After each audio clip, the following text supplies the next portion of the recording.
जो वॉइड है, वॉइड के अंदर में सरस्वती का कार्य है। क्योंकि मैंने आपसे बताया था कि बीच के जो नाभि चक्र है उसमें से एक कमल का डेंट निकल करके उसमें बैठा हुआ ब्रह्मदेव सारी चीज रचनात्मक कार्य करते रहते हैं। इसलिए इस वॉइड के अंदर में रचनात्मक कार्य की शक्ति है, आप जानते हैं है। यह रचनात्मक कार्य 5 एलिमेंट्स से आता है। आप जानते हैं 5 एलिमेंट्स के बारे में। उसी से मन भी तैयार होता है, मन भी उसी का एक हिस्सा है। जब ये दोनों शक्तियां, ये और ये एग्जिस्टेंस की शक्ति है और वो कार्यान्वित रहने की रचनात्मक शक्ति है। जब वो कार्य करती हैं तो जिस तरह से कि एक समझ लीजिए कि बाय प्रोडक्ट होता है किसी भी फैक्ट्री में, उसी प्रकार के 2 बाय प्रोडक्ट्स निकलते हैं। एक बाय प्रोडक्ट ऊपर जो लेफ्ट साइड से ऊपर चढ़ता है वो इस साइड में आ जाता है, राइट साइड में, उसे सुपर ईगो कहते हैं। और जो राइट साइड के कार्य करने से होता है वो ईगो होता है। जो लोग राइट साइड में कार्य करते हैं, जिसे हम रजोगुणी कहते हैं, वो ईगो ओरिएंटेड होते हैं, अपने ईगो से कार्य करते हैं। और जो लेफ्ट साइड होता है वो सुपर ईगो होता है। बहुत से आप साइकोलॉजिस्ट नहीं होंगे तो आपको जरा समझा दें। जैसे कि एक बच्चा है, माँ की गोद में दूध पी रहा आराम से, वो आराम से आनंद में, उस वक्त में उसकी माँ उसको हटाती तो उसका ईगो जागृत होता है। वो कहता है कि ये क्या कर दिया, मन में उसको गुस्सा चलता है, तो उसकी माँ उसे डांटती, अरे नहीं करती, सुपर ईगो जम गया। कोई करने की इच्छा होना ईगो से होती है, और जब उस पर दबाव आता है वो शक्ति सुपर ईगो की होती है। हमारे अंदर इस प्रकार 2 संस्थाएं बनती हैं, ईगो और सुपर ईगो। एक चीज से तो हम कहते हैं कि इसको हम करके दिखाएंगे, और दूसरी चीज से हम कहते हैं कि नहीं भाई ये नहीं करेंगे, ये हमारे बाप कह गए थे अच्छा नहीं, ये इसमें फायदा नहीं होगा, नहीं करना चाहिए। अब जरूरी नहीं कि आप अच्छा ही कह गए होंगे, कभी कभी अच्छा भी कहते, कभी कभी बुरा भी कह जाते। इस तरह की 2 शक्तियां हमारे अंदर काम करती हैं। या ऐसा समझ लीजिए कि एक से हमारी इच्छा शक्ति है और दूसरे से हमारी रचना शक्ति। रचना शक्ति और इच्छा शक्ति अगर बराबर आ जाए, या जिसे कहिए कि ईगो और सुपर ईगो दोनों अगर बराबर में आ जाए, तो आप देख सकते हैं कि कुंडलिनी का उठना कितना आसान हो जाएगा, क्योंकि सर का बोझा जो है एक जैसा हो जाएगा, बीच में से कुंडलिनी आसानी से निकल जाएगी। इसीलिए संतुलन की बहुत जरूरत है। मैं संतुलन ही पे बोल रही हूँ, बार बार घूम घाम करके संतुलन पे आती हूँ। अगर आपके अंदर संतुलन नहीं है तो कुंडलिनी जागृत होकर के ब्रह्मरंध्र से नहीं निकलेगी। संतुलन का एस्टैब्लिश होना बहुत जरूरी है, और उस संतुलन के लिए ही मैं आप लोगों से कहती हूँ कि आप लेफ्ट से राइट पे डालिए, क्योंकि ईगो यहाँ पर बढ़ गया है। समझ लीजिए पूरा ईगो है, यहाँ के बलून ईगो ने दबा दिया है सुपर ईगो को नीचे। तो आपसे मैं कहती हूँ कि आप इस तरह से ऊपर उठाइए, तो ऊपर ईगो उठेगा और ईगो नीचे आ जाएगा। फिर आप उठाइए, फिर आप करिए, धीरे धीरे करते करते ये हो जाएगा कि बीचों बीच आ जाएगा। वो भी मेरी और हाथ करना पड़ेगा, नहीं तो आपका हाथ से थोड़ी कुछ उठने वाला।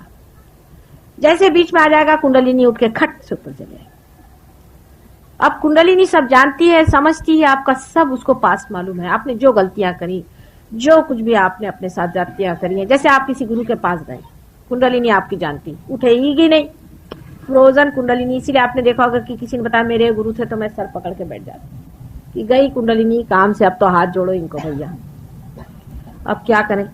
अब लोगों को ये लगता है कि माता जी क्यों गुरुओं को बुरा कहते हैं, क्योंकि अगर तुम्हारी कुंडलिनी उन्होंने फ्रीज कर दी तो मैं आपका क्या करूंगी। और दूसरा ये कि आपका क्या होगा, कितना सर्वनाश है। सोचो, आप ही सोचो कि आपका कोई उद्धार नहीं हो सकता, आप पार नहीं हो सकते, जन्म जन्मांतर तक नहीं हो सकते। और ये कहने पर भी लोग कहते कि नहीं हमारे गुरु तो बड़े अच्छे। फिर सोचते हैं क्या इन पे एकदम भूत बाधा है क्या। कितना भी कोई परेशान करे, कुछ भी तकलीफें हो, सारा शरीर भी टूट जाए, हार्ट से भी मर जाए, तो भी वह हमारे गुरु बड़े अच्छे।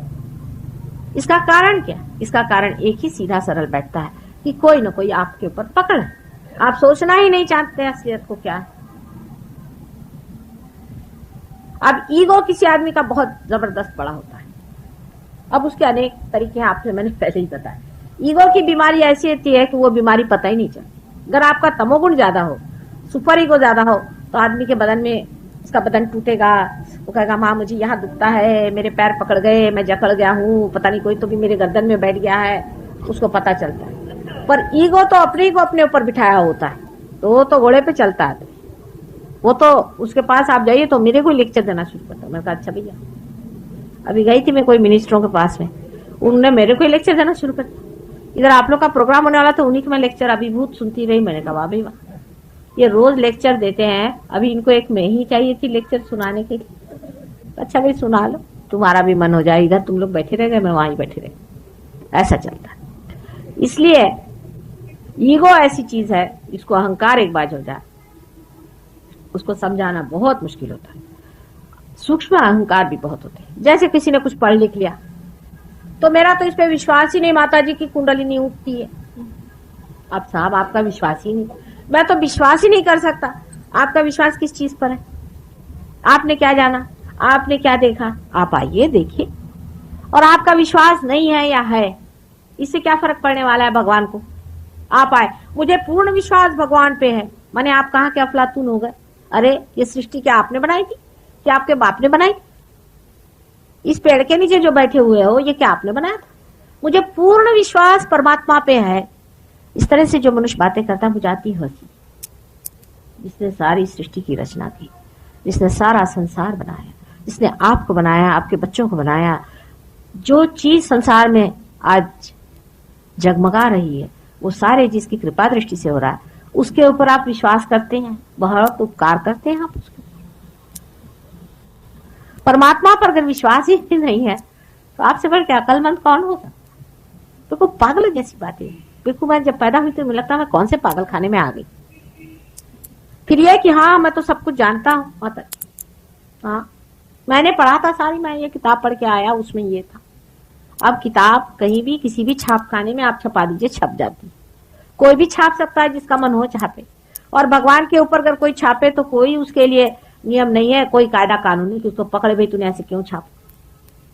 अगर कोई कहे भगवान का यह हाल है तो हाँ भाई है, वो कहे कि भगवान का वो हाल है तो है। उसका कोई ऐसा कहीं कायदा है, कोई कानून है जहां आदमी हाथ पकड़े कि खबरदार भगवान पे बोलने वाले तुम कौन होते?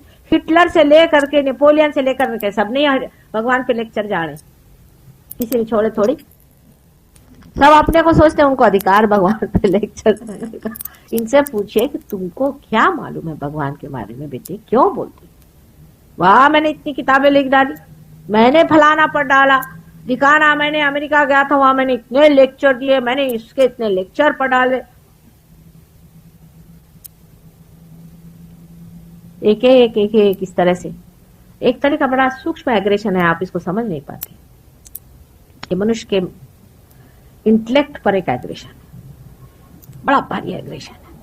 ये आपको मेंटल फीड्स देते हैं, भगवान की बातें करने लगे, बातें आप सुन रहे हैं, बड़े अच्छे बोलते हैं साहब। वो एक साहब है, क्या भाषण देते हैं, बस सुनते ही रहिए, पता ही नहीं चलता टाइम का, अच्छा मनोरंजन हो रहा है। भगवान पे बोलने का हर एक को अधिकार नहीं, गीता पे बोलने का तो किसी को भी अधिकार नहीं। गीता के लेक्चर होते हैं माता जी, मैं बस गीता के लेक्चर में जरा जाता हूँ और आपका आज्ञा चक्र पकड़ा पड़ा है, गीता के लेक्चर में नहीं जाऊं। बेटा जो तुमको गीता समझा रहा है वो क्या पार है? पार हुए बगैर आपको धर्म में बोलने का या गीता पे बोलने का कोई भी अधिकार नहीं। जो मनुष्य पार हुए बगैर कोई सा भी लेक्चर देता है, वो ऐसा ही है जैसा एक अंधा आदमी आपको रास्ता बताए। लेकिन धर्म में अंधा कौन है, देखता कौन है, ये जानने का भी कोई मार्ग ही नहीं।